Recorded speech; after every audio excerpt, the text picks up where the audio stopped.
Kamusta mga lods? Last time na i-share ko sa inyo yung preparation ko before breeding, no? What? Ngayon, i-share ko naman sa inyo yung breeding itself at panoorin nyo kung paano ko gawin ang pinagbabawal na technique. Okay, let's go.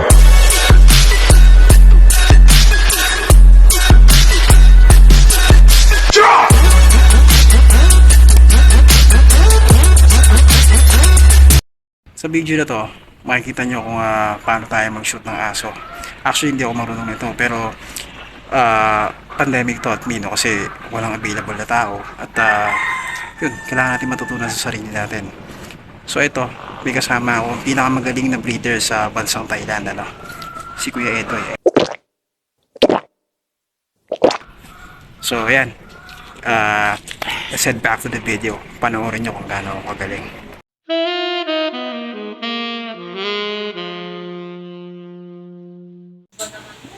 Disclaimer lang mga lods, no animals are being harmed in this video.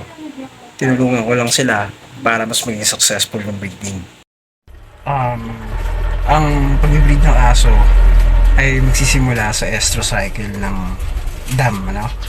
Usually, mag-hit ito, first hit niya ay magsisimula ng 6 months onwards. Yun yung pinakamaaga, no? Ito base experience ko. Tapos, ang pinaka-safe na i-breed siya is at least the second hit or mga 2 years old para ready na yung katawan nila, mas matured na para magbuntis, ano. Okay, simulan na natin. Kailangan natin ng surgical gloves sa pag-i-stud para malinis yung gagawin natin procedure.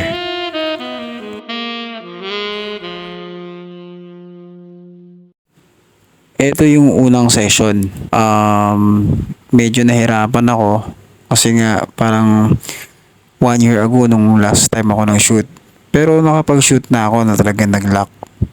Inside lock, ano. Nakapag-shoot na ako ng Chihuahua at ito nga si Sky and OD. At parehas naman successful. This time medyo nahirapan ako kasi grabe na yung tinabahan ni OD. At sobrang gigil. Konting bump lang lumalabas agad. Hindi tuloy na siya shoot. So itong session na to more on outside lock lang. The following day, tinry ulit namin ang tanghaling tapat para mas hot at intense sa mga susunod na tagpo. At ayan, inarose muna natin si Sky at hinawakan natin yung mga paa para ma-shoot ng maayos. So nasa plugging stage na rin siya, kaya sinet-aside niya na yung kanyang buntot. So hindi po siya nasasaktan dyan, ina-assist ko lang po siya para ma-shoot ng maayos. So yan, nirarab ko na rin yung belly para ma-trigger natin siya. So napansin nyo, nag-bend na rin yung aso. So ibig sabihin talagang ano na siya, bigay na siya. Sa kasamang palad, may dumaan na pusa, kaya nalinis yung atensyon ng ating stud, ano. So yan, kinokondisyon muna ulit, nilayo, pinadilaan, ayan, So yan, nakipaglaro pa din, ayaw. So yan, tinutok na natin. Medyo makulit si OD that time. At ayan, same goes with nirab pa rin natin. Ayun, ako OD. Distracted talaga siya doon sa pusa. Nako, grabe. Wala, hindi niya pinapansin, Tingnan mo. Mas gusto niya pa rin yung pusa. So, dahil dyan, napag-isip ako na lumipat ng ibang pwesto. Yung mas intimate. So, yan, si Sky, napakagandang aso. So, yan, maglalakad tayo. Papunta doon sa mas intimate na space.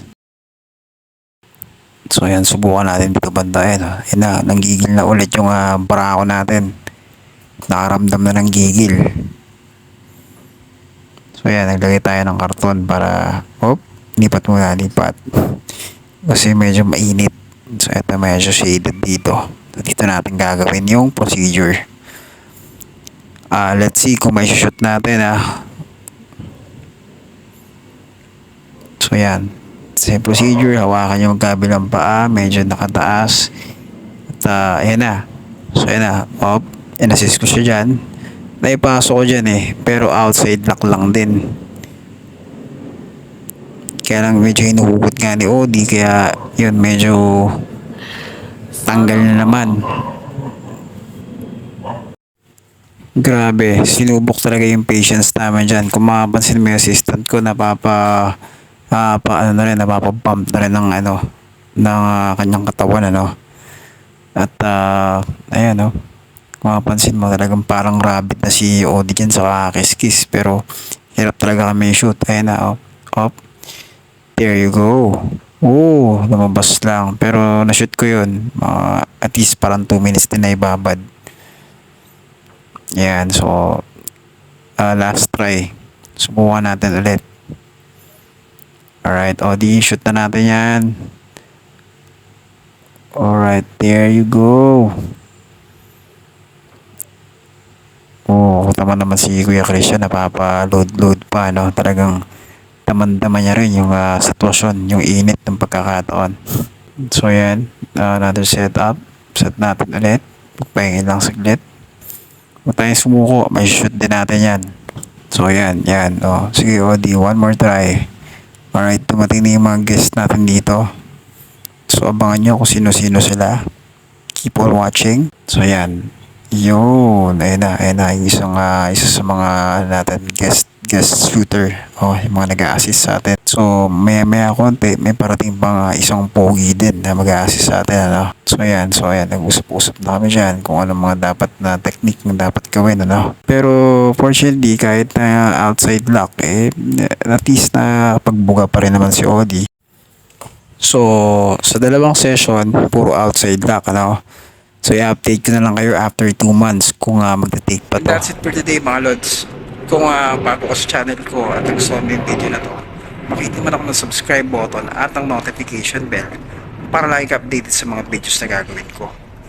Ako si Old King Wolf and welcome to my world.